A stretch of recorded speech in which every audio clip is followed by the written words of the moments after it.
তো হ্যালো ছাত্রছাত্রী, কেমন আছো? আবার আমরা আমাদের ইনস্টিটিউট থেকে চলে এসেছি। আজকে তোমাদের একটা ছোট্ট টপিকস পড়াবো, খুব ইন্টারেস্টিং টপিকস এবং খুব ছোট্ট টপিকস এবং খুব ইম্পর্টেন্ট টপিকস অলসো। কারণ তোমার একটা বোর্ড পরীক্ষা, ফার্মাসির বোর্ড পরীক্ষায় আসবে, আবার এক্সিট এক্সামের জন্য আসবে। তো সেক্ষেত্রে আজকে টপিকসটা হচ্ছে বেসিক্যালি সোশ্যাল ফার্মাসি থেকে।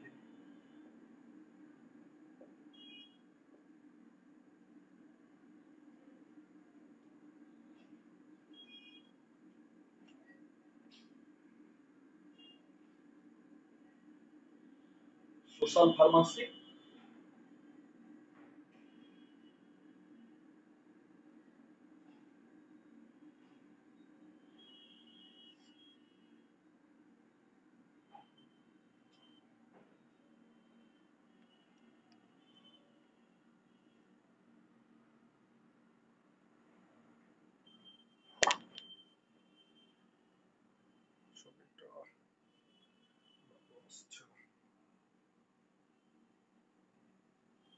এক মিনিট।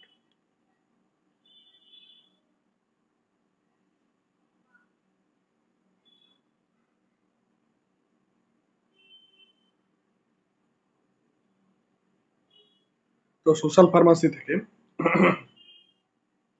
তো আজকে টপিকস হচ্ছে মাদার মর্টালিটি রেট। সো আজকে টপিকস হচ্ছে mother mortality rate. Actually what is mother mortality rate? না, মাদার মর্টালিটি রেট বলতে অ্যাকচুয়ালি মাদার মানে কি, যে হচ্ছে মা। তাহলে মা মানে হচ্ছে বেসিক্যালি যিনি সন্তানকে জন্ম দিচ্ছেন এবং সন্তানকে দুগ্ধ পান করাচ্ছেন, তিনি মা, এবং তাকে স্নেহ যত্নে লালিত পালিত করছেন। তো বেসিক্যালি যিনি জন্ম দিচ্ছেন অথবা এবং তার সাথে দুগ্ধপান করিয়ে তাকে স্নেহ যত্নে তাকে কিন্তু লালিত পালিত করছে, তো দ্যাট ইজ মাদার। তো মাদার যখন কথাটা এসছে তখন definitely it is related to the parturition. Parturition কথার অর্থ হচ্ছে কি? সন্তান জন্ম দেওয়া, প্রসব করা। তো প্রসব করার সময় মায়ের মৃত্যুর হারকে বলা হয় mother mortality rate. So what is mother mortality rate?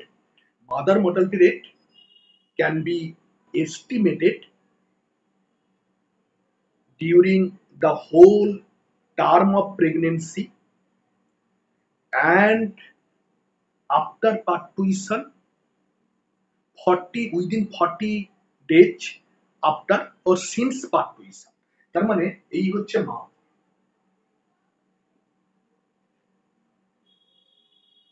তো মার প্রেগনেন্সি যতদিন চলছে, ডিউরেশন অফ প্রেগনেন্সি বা ডিউরিং প্রেগনেন্সি,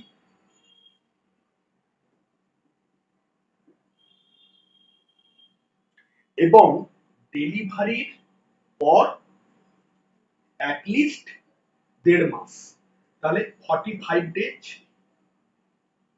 আফটার ডেলিভারি।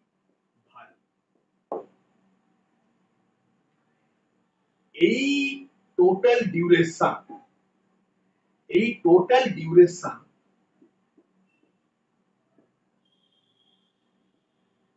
এর মধ্যে যদি জন্মদাত্রী প্রসবকারিণী মায়ের যদি মৃত্যু হয়, তাহলে তাকে আমরা মাদার মর্টালিটি রূপে কিন্তু ডিফাইন করব। So what is mother mortality? Mother mortality is a very pathetic situation, whatever may be the reasons, very pathetic, very unfortunate situation, whatever may be the reasons, here the mother's death occurs during the pregnancy period and 45 days since the delivery. 45 days, within 45 days since the delivery or since the parturition. That means pregnancy, whole pregnancy period or pregnancy duration plus after delivery within 45 days. that is called mother mortality.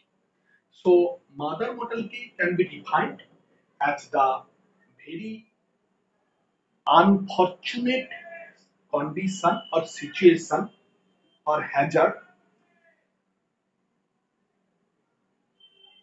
where mother death occurs during the whole duration of the pregnancy as well as 45 days within 45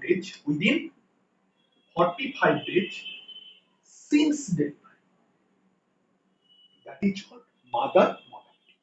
তার মানে একজন মা তার whole pregnancy পিরিয়ডে তোমার either মৃত্যু হচ্ছে অথবা বাচ্চা প্রসবের পর 45 ডেজ 1.5 মাস এর মধ্যে মায়ের মৃত্যু হচ্ছে। That is called mother mortality. Now what is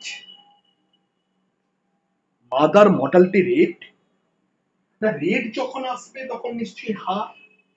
না রেট বলছে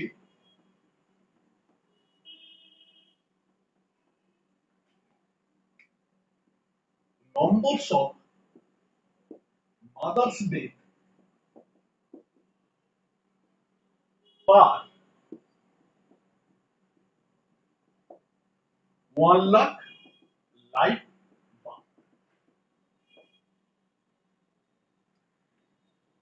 তাহলে প্রতি 1 লাখ জীবিত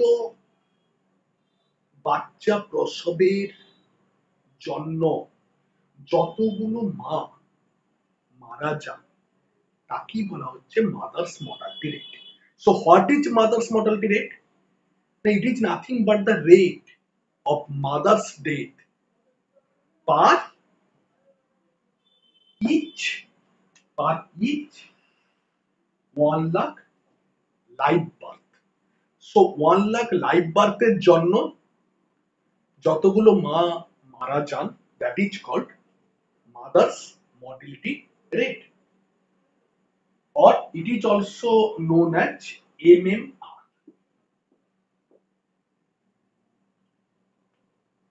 নাও আমরা কেন এমএমআর আমরা সোশ্যাল ফার্মাসি তথা সোশ্যাল হেলথের জন্য একটা গুরুত্বপূর্ণ টপিকস, কারণ এমএমআর আমাদের একটা জেনারেশনের health indicator.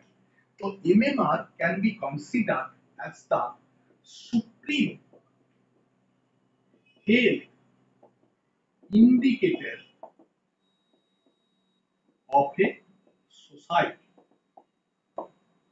means in a particular region if MMR is very high that means that society has a very poor health, or in a particular society if mother mortality rate is significantly low that means that society's health is very optimistic or optimal or very good.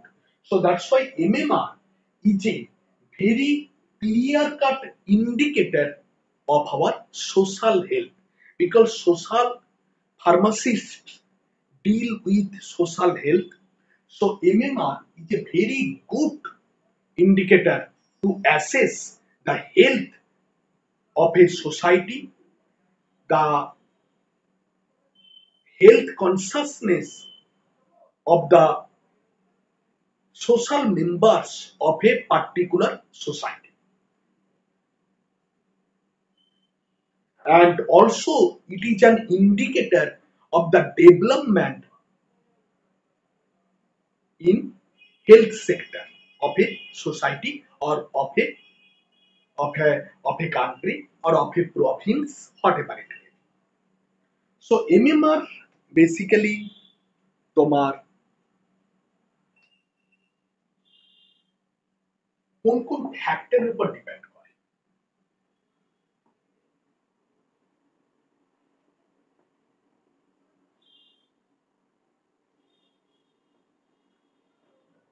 Mother mortality রেটের broadly দুটো factor রয়েছে।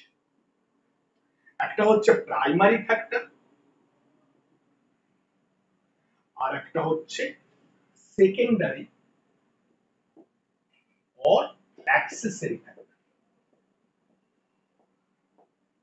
Primary ফ্যাক্টরকে আমরা direct factor বলতে পারি, আর secondary ফ্যাক্টরকে আমরা বলতে পারি ইনডিরেক্ট ফ্যাক্টর। তো প্রাইমারি ফ্যাক্টরকে আমরা ডিরেক্ট ফ্যাক্টর বলতে পারি, সেকেন্ডারি ফ্যাক্টরকে আমরা বলতে পারি indirect factor. Now what are the primary factors of mother mortality rate? The most important primary factor হচ্ছে হেমোরেজ। দেখো ডেলিভারির সময় হেমোরেজিক শক কন্ট্রোল করা বা প্রিভেনশন করা একটা অন্যতম ইম্পর্ট্যান্ট স্টেপ।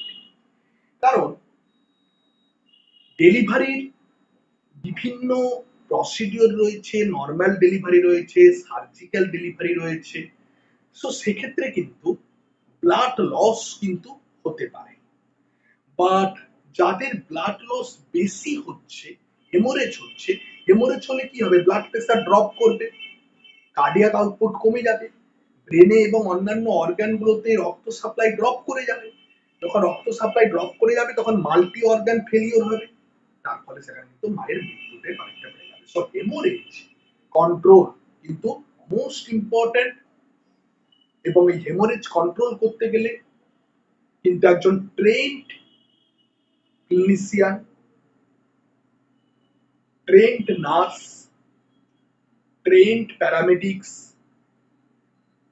এবং যেখানে ইনফ্রাস্ট্রাকচার আছে সেখানে কিন্তু ডেলিভারি করা দরকার।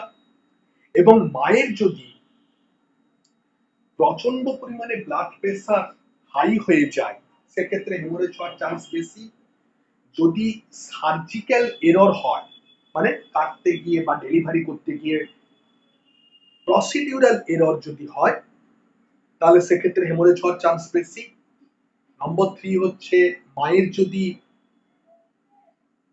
কোয়াগুলোপ্যাথি এবং লিভার ক্রনিক লিভার ফেলিওর থাকে সেক্ষেত্রে কিন্তু হেমোরেজ হওয়ার চান্স বেশি।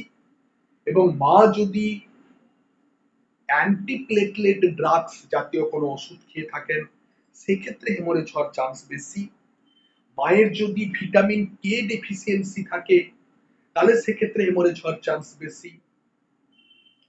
ইভিন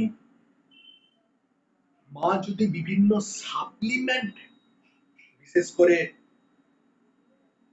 যে সমস্ত সাপ্লিমেন্ট তোমার প্রেগনেন্সির সময় রিলেটিভলি কন্ট্রাইন্ডিকেটেড সেগুলো যদি নিয়ে থাকেন, সেগুলো থেকে অনেক সময় তাদের অনেক অনেক সাপ্লিমেন্টের প্রপার্টি রয়েছে কিন্তু অ্যান্টি প্লেটলেট প্রপার্টি, অনেক সাপ্লিমেন্টের প্রপার্টি রয়েছে কিন্তু তারা কিন্তু ব্লাড থিনার হিসাবে কাজ করে, তারা কিন্তু অ্যান্টি কোয়াগুলো কোয়াগুল্যান্ট প্রপার্টি রয়েছে। তো সেক্ষেত্রে কিন্তু তোমার সেই সব সাপ্লিমেন্ট কিন্তু হেমোরেজের চান্স বাড়ায়। Not only that, during delivery the position of the patient অনেক সময় কিন্তু হেমোরেজের চান্স বাড়ায়। এবং যদি প্রসিডিওর করতে গিয়ে যদি কোনো মেজর আর্টারি ছিঁড়ে যায়, মেজর আর্টারি ড্যামেজ হয় সেক্ষেত্রে কিন্তু হেমোরেজের চান্স বাড়ায়। এবং অনেক সময় সেকেন্ডারি হেমোরেজ বা রিঅ্যাক্টিভ হেমোরেজ কিন্তু হওয়ার চান্স অনেক সময় বাড়ে। তো সেক্ষেত্রে কিন্তু বা আফটার ডেলিভারি ট্রমা, রিট্রমা, সেক্ষেত্রে কিন্তু হেমোরেজের চান্স বাড়ে। তো সেক্ষেত্রে হেমোরেজ কিন্তু মোস্ট ইম্পর্টেন্ট ফ্যাক্টর। এবং ক্রনিক যদি হেমোরেজ হতে থাকে বা ম্যাসিভ যদি হেমোরেজ হতে থাকে তাহলে আমরা যদি কোনো মেজারমেন্ট না করি তাহলে কিন্তু সেক্ষেত্রে কিন্তু হেমোরেজিক শক হয়, এবং হেমোরেজিক শক হলে সারা বডিতে রক্ত সাপ্লাই কমে যায়, সেখান থেকে হোল অর্গান তোমার হাইপোপারফিউশন হয় এবং সেখান থেকে কিন্তু মাল্টি অর্গান ফেলিওর হতে পারে। এবং হেমোরেজ ইটসেলফ অনেক সময় কিন্তু আমাদের হেমোরেজ যখন হয় তখন কিন্তু রক্তের প্রেসার কমে যাচ্ছে এবং অক্সিজেন ডেলিভারি কমে যাচ্ছে, নিউট্রিশন ডেলিভারি কমে যাচ্ছে, তারপরে হার্ট কিন্তু জোরে পাম্প করতে শুরু করে, হার্ট রেট বেড়ে যেতে পারে এবং হার্ট রেট বেড়ে গিয়ে হঠাৎ করে কিন্তু হার্টের ছন্দ নষ্ট হয়ে গিয়ে কার্ডিয়াক অ্যারেস্ট হতে পারে। তাহলে ম্যাসিভ হেমোরেজ অনেক সময় কিন্তু কার্ডিয়াক অ্যারেস্ট ঘটায়।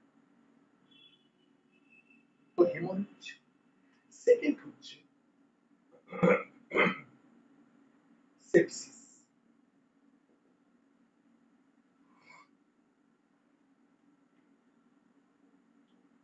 During pertussion, unhygienic practice leads to septicemia. কারণ আমাদের আজও কিন্তু রুরাল এরিয়ায় ওই ডাইমা কনসেপ্টটা চালু আছে। তারা প্রপারলি কিন্তু যে অ্যাসেপটিক প্রোটোকল সেটা কিন্তু মানে না, এবং নর্মালি তার ফলে কিন্তু ইনফেকশনের চান্স প্রচুর পরিমাণে বাড়ে। অনেক সময় বিফোর ডেলিভারি, যদি তার ভ্যাজাইনাল ডেলিভারি হয় তাহলে প্রপার অ্যাসেপটিক প্রিপারেশন দরকার। যদি তোমার তার অ্যাবডোমিনাল ডেলিভারি হয় তাহলে সেখানেও কিন্তু প্রিপারেশন দরকার। কারণ আমাদের কিন্তু ইনফেকশন কন্ট্রোল করা কিন্তু মোস্ট ইম্পর্টেন্ট। কারণ সার্জিক্যাল সাইট ইনফেকশন রয়েছে, অথবা তোমার কি বলবো, basically hospital related infection, that is নজোকোমিয়াল infection রয়েছে, বিভিন্ন সোর্স রয়েছে ইনফেকশনের। এবং মার যদি নর্মালি আন্ডার এজ থাকে তাহলে সেক্ষেত্রে কিন্তু ইনফেকশনের চান্স কিন্তু অনেক বাড়ে। মার যদি ইমিউনিটি কোনো দুর্বল থাকে, মার যদি এইডস মা থাকেন, মার যদি প্রিভিয়াস কোন রকম ভাবে ইমিউনো সাপ্রেসিভ ওষুধ খেয়ে থাকেন ডিউ টু এনি ক্রনিক তোমার arthritis or other connective tissue disorder, অথবা আদার অটো ইমিউন ডিজিজ, সেক্ষেত্রে যদি কোনো রকম ভাবে immuno suppressive drugs like steroid or other immuno suppressive drugs বা যদি ক্যান্সারে ভোগেন, তো সেক্ষেত্রে কিন্তু ইনফেকশনের চান্স কিন্তু অনেকটা বাড়ে। তার ফলে ইনফেকশন তো 100% কন্ট্রোল করা যায় না, বাট অ্যাকর্ডিং টু প্রোটোকল আমরা কিন্তু প্রত্যেকটা মা ডেলিভারির সময় অ্যাসেপটিক প্রোটোকল গুলো মেনটেন করব। সেখানে প্রপার স্ক্রিনিং করব, সেখানে প্রপার তোমার করব, সেখানে প্রপার তোমার কি করব না, সেখানটায় প্রপার কিন্তু যাতে তোমার ইনফেকশন না ছড়াতে পারে তার ফুল মেজারমেন্ট কিন্তু করব। বাট তবুও দেখা গেছে কিন্তু সেপ্টিসিমিয়া বা ইনফেকশন একটা অন্যতম কারণ।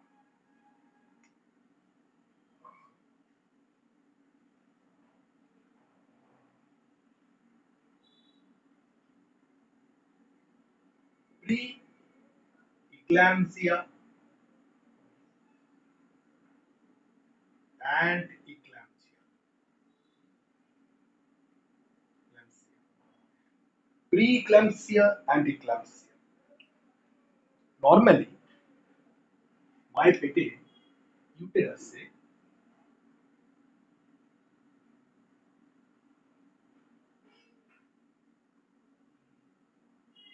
ইউটেরাসে যখন বেবিটা যখন বড় হচ্ছে, তখন অবভিয়াসলি এই ইউটেরাসে কে সাপ্লাই করছে? প্লাসেন্টা। ইউটেরাসে সরি, এই বেবিকে কে ব্লাড সাপ্লাই করছে? প্লাসেন্টা।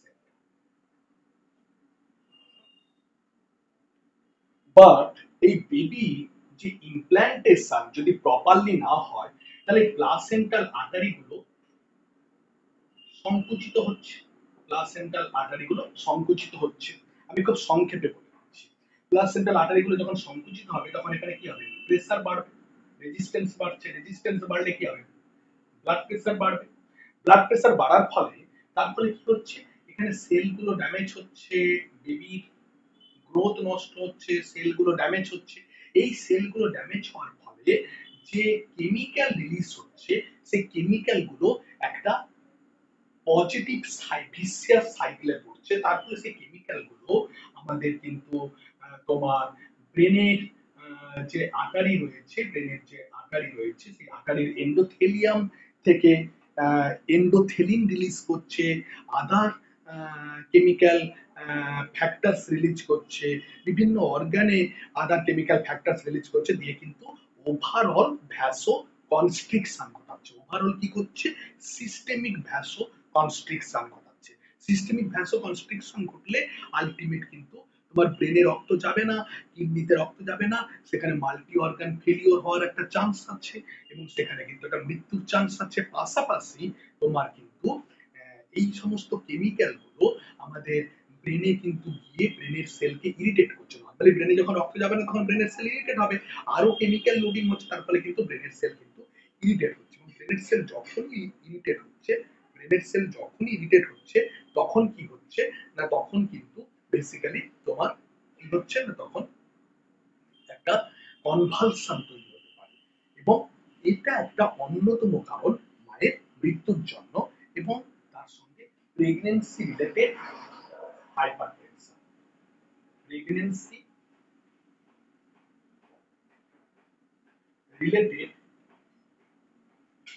প্রেগনেন্সির জন্য ব্লাড প্রেসার বাড়ে, that is physiological, but pregnancy related pathological hypertension.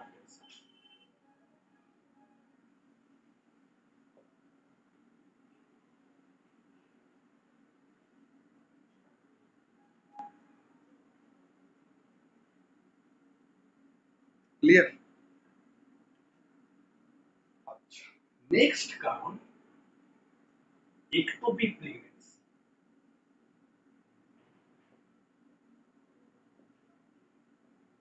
অথবা টিউবাল প্রেগনেন্সি।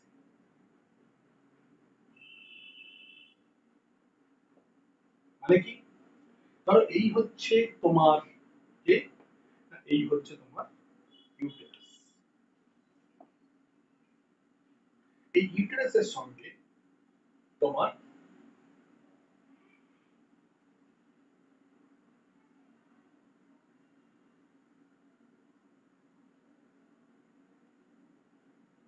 কে যুক্ত আছে? ইউটেরাইন টিউব বা ফ্যালোপিয়ান টিউব। এই ফ্যালোপিয়ান টিউবের এই পার্টটাকে বলে ইনফান্ডিবুলাম, এই পার্টটাকে বলে ইনফান্ডিবুলাম। ইনফান্ডিবুলামের এই জায়গাটা, ইনফান্ডিবুলামের এই জায়গাটা অনেকটা খোলা জায়গা, একে আমরা বলি অ্যাম্পিউলা।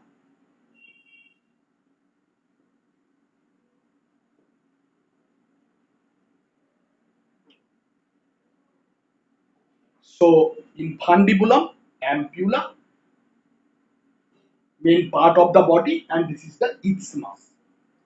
So এই অ্যাম্পিউলা এক্সাক্ট পজিশন, অ্যাম্পিউলা কিন্তু এক্সাক্ট পজিশন যেখানে স্পার্ম এবং ওভাম কিন্তু মিলিত হবে এই ফার্টিলাইজেশন। তাহলে নর্মাল ফার্টিলাইজেশন প্লেস হচ্ছে অ্যাম্পিউলা।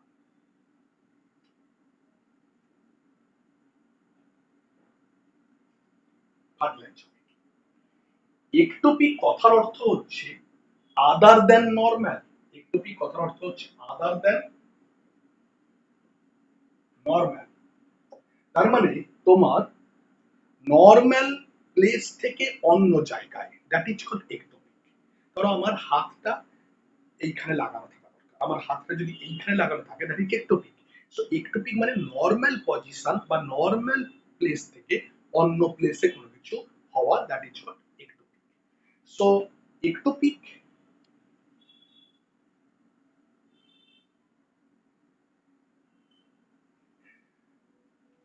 একটোপিক যখন হচ্ছে তখন কিন্তু ধরো এখানে ফার্টিলাইজ হচ্ছে, তাহলে এখানে যে ফার্টিলাইজ হবে তাহলে এখানে কি হবে? গ্রোথ হবে, এমব্রায়ো ফরমেশন করবে, দিয়ে কি করবে? এই টিউবটাকে বাস্ট করবে, প্রচুর রক্তক্ষরণ হয়ে মানুষ কোমায় চলে গিয়ে মারা যেতে পারে। সো একটোপিক প্রেগন্যান্সি একটা অন্যতম কারণ কিন্তু মাদার মর্টালিটি। আচ্ছা, আরেকটা কারণ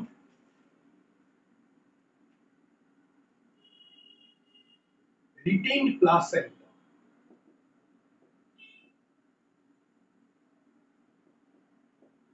প্লাসেন্টা যদি ডেলিভারির পর থেকে যায় সেক্ষেত্রে কিন্তু মাদার মর্টালিটি হতে পারে, দ্যাট ইজ রিটেইনড প্লাসেন্টা বা প্লাসেন্টা রিটেইনস। এছাড়া আর কি কারণ হতে পারে? Primary burst of the uterus, uterine rupture. Rupture মানে কি? ছিঁড়ে যাওয়া, rupture of.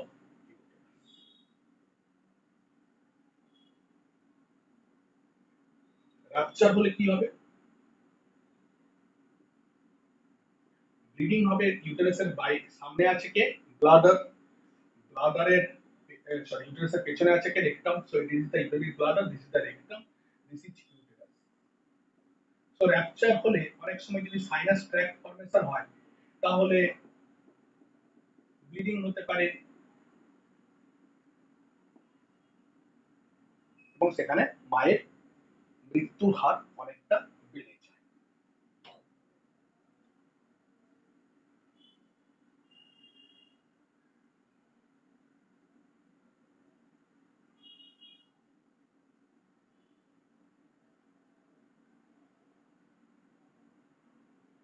So these are the direct causes of mother mortality. তাহলে মায়ের মৃত্যুর জন্য there are several direct causes of the mother mortality. The most important are two and very common. One is hemorrhagic shock and second one is infection and septicemia. Number third is ectopic pregnancy. Number fourth is retained placenta and ruptured uterus. These are the major causes, primary causes or direct causes of the mother mortality. Now, what are the indirect causes? Indirect causes are lots of indirect causes are there. What are the indirect causes?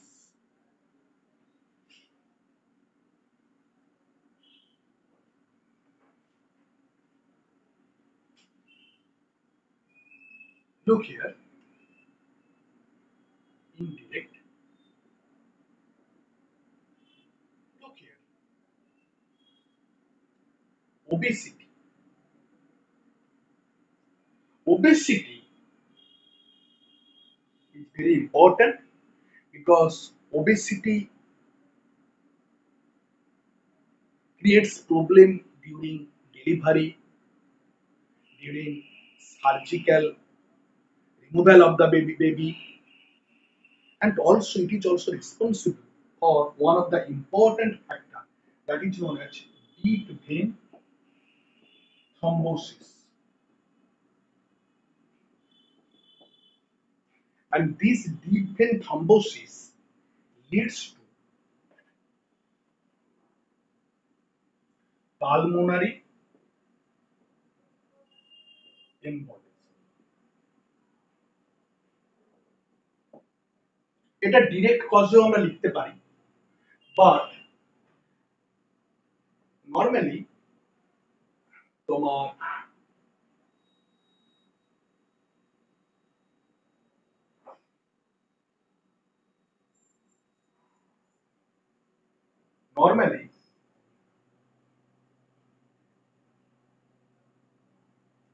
Normally এইখানে তোমার pelvic cavity, this is the true pelvic cavity, true pelvic cavity.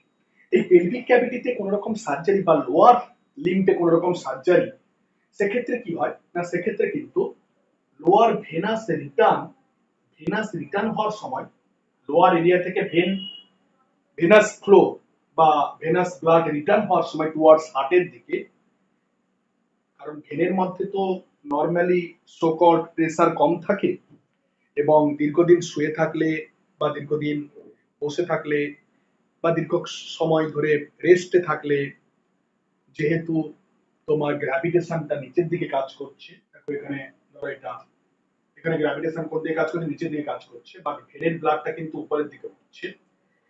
তো সেক্ষেত্রে কিন্তু due to gravitation venous pool will be there এবং সেখানে venous স্ট্যাটিস হয়, রক্ত জমে থাকে, দিয়ে কিন্তু ক্লট তৈরি হতে পারে বা থ্রম্বাস ফর্মেশন করতে পারে, তাকে আমরা বলি ভেনাস থ্রম্বোসিস। এই ভেনাস থ্রম্বাস পরবর্তীকালে গুঁড়ো গুঁড়ো হয়ে রক্তের মাধ্যমে পরিবাহিত হয়ে লাংসের পালমোনারি আর্টারির মধ্যে গিয়ে কিন্তু ব্লক করে দিতে পারে। তাহলে এই ভেনাস থ্রম্বাস পরপর করে গুঁড়ো গুঁড়ো হয়ে কিছু পার্ট এখান থেকে ভেঙে গেছে, কিছু পার্ট এখান থেকে আইসোলেটেড হয়ে রক্তের মধ্যে পরিবাহিত হয়ে পালমোনারি আর্টারির মধ্যে হঠাৎ করে কি হলো, আটকে গেল।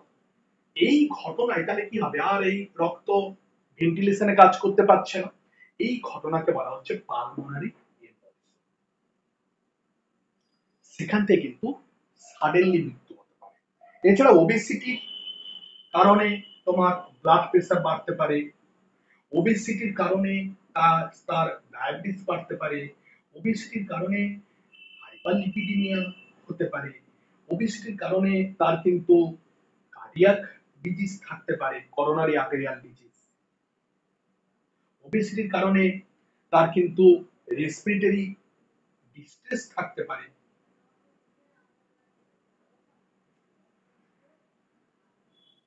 এবং ওবেসিটি বেশি থাকলে আমরা যখন অ্যানাস্থেসিয়া অথবা আদার ড্রাগস যখন প্রয়োগ করব, সেই ড্রাগস গুলো যদি খুব দ্রুত অ্যাকশন করতে হয়, তাহলে আমরা কিন্তু লাইপোফিলিক বা ফ্যাটে দ্রবীভূত ড্রাগ গুলো বেশি করে দিতে পারি, এবং সেই ওষুধগুলো কিন্তু ফ্যাট সেলে জমে থাকার সম্ভাবনা বেশি থাকে এবং তারা কিন্তু দীর্ঘক্ষণ ধরে সাইড এফেক্ট তৈরি করে। তার ফলে ওবেসিটি কিন্তু আমরা বেশি চাই না।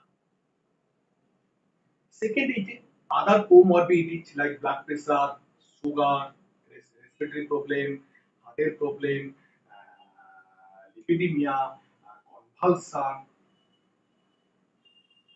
কনভালশন বলে এপিলেপসি,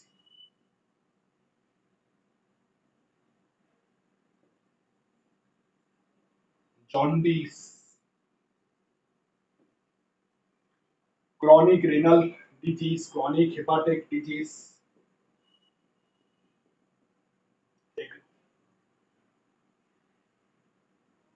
অন্যতম ফ্যাক্টর হচ্ছে কার্ডিয়াক অ্যারেস্ট।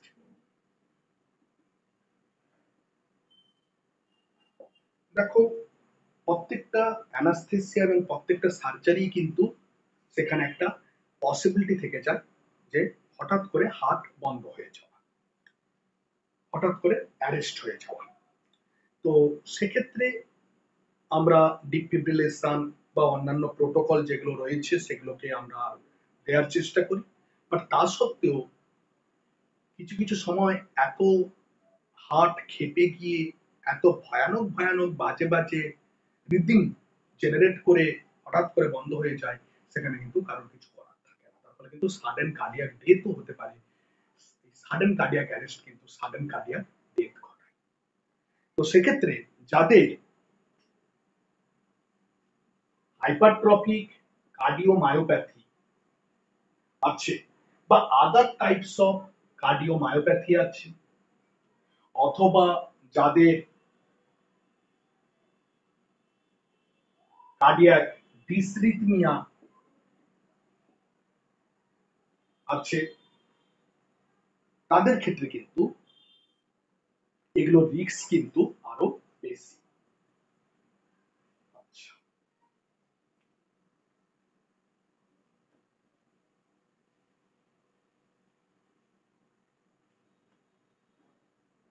নম্বর 4 ইনডিরেক্ট কজ হচ্ছে তোমার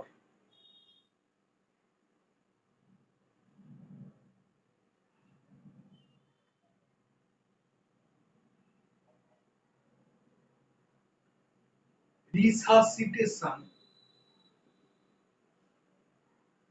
টা খুব খারাপ, মানে রিকভারি, একটা কোনো দুর্ঘটনা ঘটলে তাকে যে পুনরায় উজ্জীবিত করার সেখানে লোকজন নেই, সেখানে ইনফ্রাস্ট্রাকচার। তারপরে রিসাসিটেশন, রিসাসিটেশন যদি প্রোটোকল যদি প্রপারলি ম্যানেজ না করা হয়, তাহলে কিন্তু সেটা মৃত্যুর কারণ হয়ে দাঁড়ায়। ইনডিরেক্ট কজের মধ্যে মোস্ট ইম্পর্টেন্ট এজ। কারণ এজ যদি অনেকটা কম থাকে, 18-র নিচে নিচে অথবা 45-এর উপর, এদেরকে আমরা হাই রিস্ক প্রেগনেন্সি এজ বলি। তো এই হাই রিস্ক প্রেগনেন্সি এজে কিন্তু মৃত্যুর রেট অনেকটা বাড়ে। এছাড়া কিছু কিছু টার্মিনেশন আছে হাই রিস্ক প্রেগনেন্সির জন্য, সেগুলো যদি থাকে তাহলে যেসব মায়েদের কিন্তু হাই রিস্ক প্রেগনেন্সি বলে আগে থেকে ডিনোট করা হয়েছে, হাই রিস্ক প্রেগনেন্সি, তাদের ক্ষেত্রে কিন্তু মৃত্যুর রেট কিন্তু বাড়তে থাকে, তাদের ক্ষেত্রে মৃত্যুর রেট কিন্তু বাড়তে থাকে। এছাড়া lack of proper and quick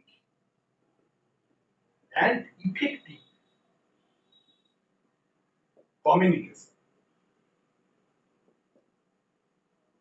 ধরো গ্রামের দিকে একটা মা বাচ্চা প্রসব করছে, সেখানে দাইমা আছে, দাইমা দেখতে পাচ্ছে কন্ট্রোলের বাইরে চলে যাচ্ছে, তবুও সে বাড়ির লোককে বলছে না আমার দ্বারা হবে না, অন্য হসপিটালে নিয়ে যান, বা কোনো primary health care system refer করছে না, অনেকক্ষণ তারা চেষ্টা করছে, এ করছে, সে করছে, গোল্ডেন আওয়ারটাকে নষ্ট করে রেফার করছে।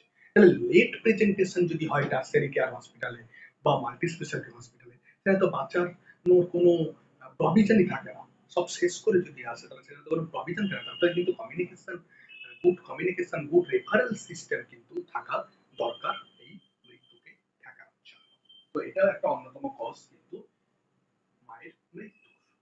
আজকাল যেগুলো দূরবর্তী রিমোটেস্ট এরিয়া, সেগুলোতে কিন্তু যাতায়াতের প্রচন্ড অসুবিধা, ট্রান্সপোর্টের প্রচন্ড অসুবিধা, রাস্তাঘাট ভালো নয়, র্যাপিড ট্রান্সপোর্টের অসুবিধা, তারপরে যখন টার্সারি কেয়ার হসপিটালে প্রেজেন্ট হচ্ছে তখন সেটা লেট প্রেজেন্টেশন হয়ে যাচ্ছে, এবং লেট প্রেজেন্টেশন হলে কিন্তু সেক্ষেত্রে কিন্তু তুমি কিচ্ছু করতে পারবে না।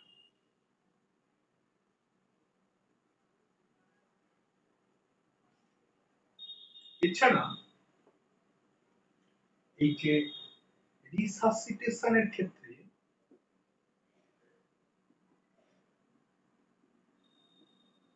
ক্ষেত্রে তোমার কিছু ইমার্জেন্সি ড্রাগ, যেমন magnesium sulphate,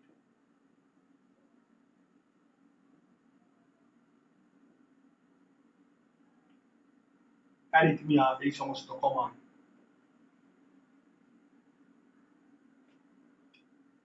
vasopressin,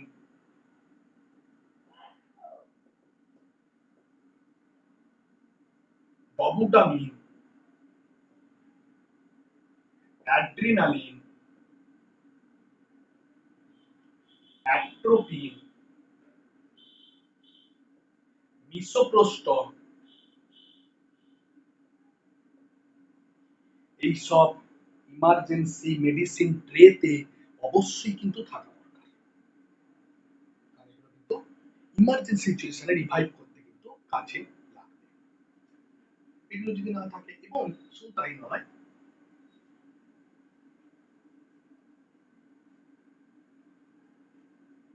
at least acute cardiac life support, এটা কিন্তু থাকা দরকার।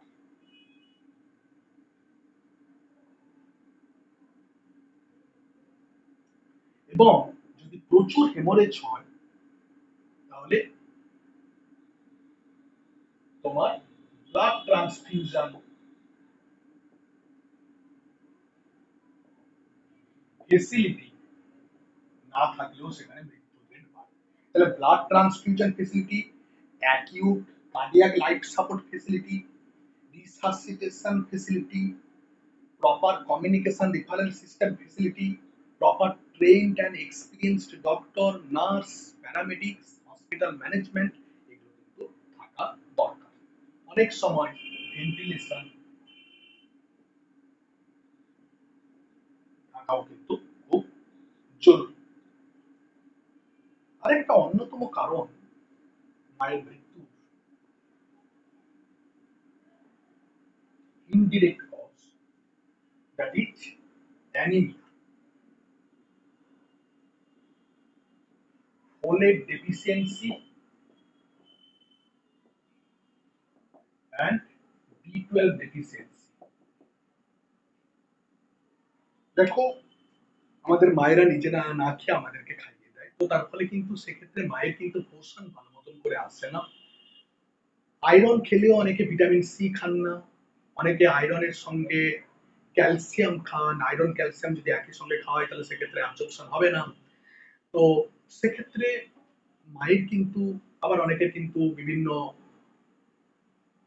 তোমার হেলমিনিক ইনফেকশন, ক্রিমির ইনফেকশন রয়েছে, প্যারাসাইটিক ইনফেকশন রয়েছে, সেক্ষেত্রে কিন্তু আয়রন ডেফিসিয়েন্সি থেকে যায়, অ্যানিমিয়া থেকে যায়। এই অ্যানিমিয়া কিন্তু যেমন শ্বাসকষ্ট তৈরি করে, তেমন কার্ডিয়াক রেটকে বাড়িয়ে দেয়, তেমন তোমার ব্লাড প্রেসারকে ড্রপ করে, তেমন তোমার টিস্যু, তোমার ইস্কেমিয়া বা টিস্যু হাইপক্সিয়া ঘটায়, নট ইস্কেমিয়া, হাইপক্সিয়া ঘটায়। তার ফলে কিন্তু অ্যানিমিয়া কিন্তু প্রচন্ড ইম্পর্টেন্ট।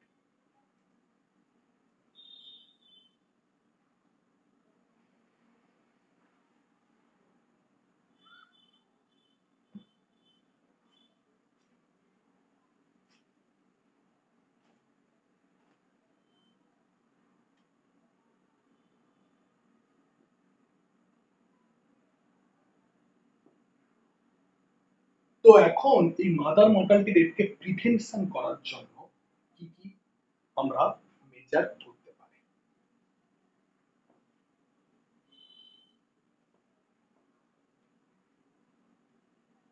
প্রিভেনশনের জন্য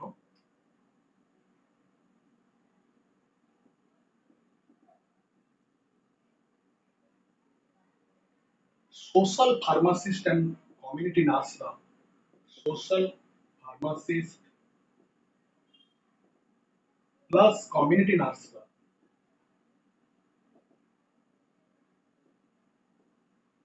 ভলেন্টিয়ার হিসাবে কাজ করতে পারে।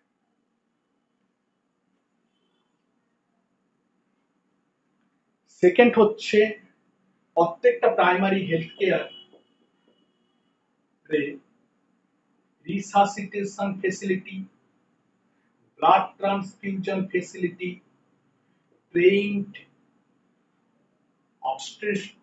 obstetrician and other nurses এগুলো কিন্তু থাকা দরকার। এবং একটা good communication and referral system, good communication and referral system থাকা দরকার, যাতে সঠিক সময়ে গোল্ডেন আওয়ারে যাতে রেফার করে দেওয়া যায়। Good transport facility,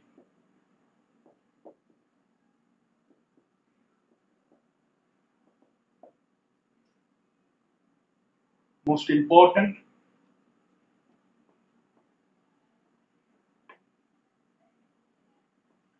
education and public awareness, most important, education and public awareness, most important.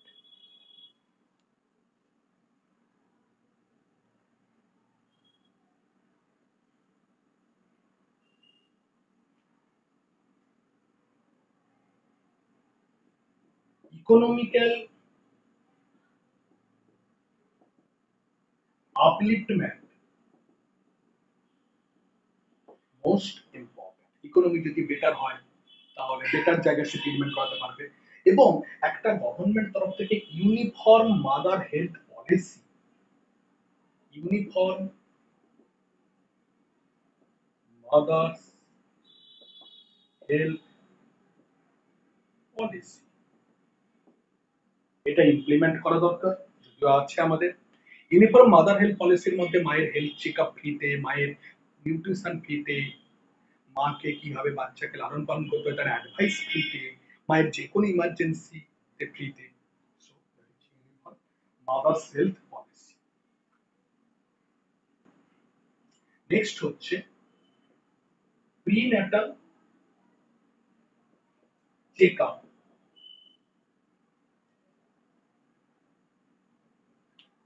মায়ের এবং বেবির, এবং সেখানে গুড কমিউনিকেশন থাকবে between the radiologist and the gynaecologist বা অবস্টেট্রিশিয়ানের সঙ্গে গুড কমিউনিকেশন থাকবে। রেডিওলজিস্ট বলবে আমি এটা পেয়েছি, এটাকে কিভাবে করা যাবে, গাইনোকোলজিস্ট অবস্টেট্রিশিয়ান তাদেরকে ম্যানেজ করবে। So good communication.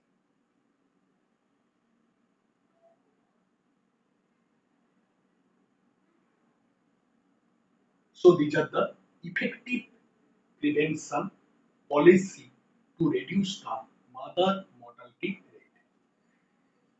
Mother mortality rate আমাদের ইন্ডিয়া এবং থার্ড ওয়ার্ল্ড কান্ট্রিতে একটা সময় প্রচুর হাই ছিল, due to lack of hygiene. Hygiene practice খুব দরকার, স্যানিটেশন খুব ইম্পর্ট্যান্ট। সেকেন্ড হচ্ছে due to poor nutrition, due to public lack of public awareness, due to lesser investment in the healthcare policy, তারপরে কিন্তু অনেকটা বেশি ছিল, but recently mother mortality rate কিন্তু অনেক কমে গেছে। তার জন্য আমাদের স্বাস্থ্য ব্যবস্থা অনেক উন্নত হয়ে গেছে। বিশ্বের দুনিয়াগুলো, পশ্চিমী দুনিয়াগুলো প্রায় সমতুল্য জায়গায় আমরা পৌঁছে গেছি। তার ফলে কিন্তু আমাদের মাদার মর্টালিটি রেট কিন্তু লাখে একটা বা দুটা এরকম কিন্তু কমে চলে এসেছে। তো এই টপিকসটা কিন্তু খুব ইম্পর্টেন্ট সোশ্যাল ফার্মাসির জন্য, এবং যারা এখনো যারা এখনো সঠিকভাবে ফার্মাসিতে ভর্তি হতে পারোনি, যারা ওয়েস্ট বেঙ্গলের আন্ডারে ফার্মাসিতে ভর্তি হতে চাও, তারা খুব দ্রুত আমাদের সাথে যোগাযোগ করো এই নাম্বারে।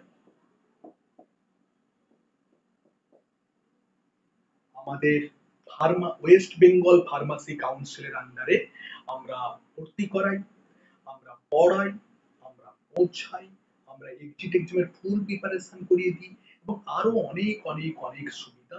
যারা সঠিকভাবে ফার্মাসি পড়তে চাও, এক চান্সে সমস্ত এক্সাম ক্লিয়ার করে খুব দ্রুত ফার্মাসিস্ট হিসেবে প্রতিষ্ঠিত হয়ে লাইসেন্স পেতে চাও, তারা খুব দ্রুত এই নাম্বারে যোগাযোগ করো। আমাদের কলেজ ওয়েস্ট বেঙ্গলের আন্ডারে, এবং আমরা কিন্তু বেসিক্যালি খুব কম খরচে সঠিকভাবে ফার্মাসি কিন্তু পড়াই, এবং তোমাকে একজন গুড ফার্মাসিস্ট হতে কিন্তু আমরা সাহায্য করব।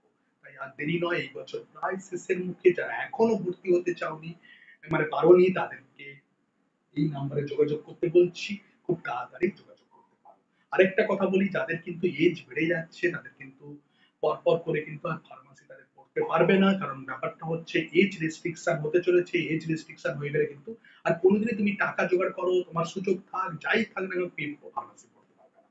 তো সেক্ষেত্রে চেষ্টা করো এজ রেস্ট্রিকশন না হওয়ার আগেই ফার্মাসিতে ভর্তি হয়ে যেতে, কারণ তারপর ফার্মাসিটা কমপ্লিট হয়ে যাবে। তাই শুভরাত্রি। আজকে সবাইকে পড়তে হবে, বুঝতে হবে, শিখতে হবে, দাঁড়াতে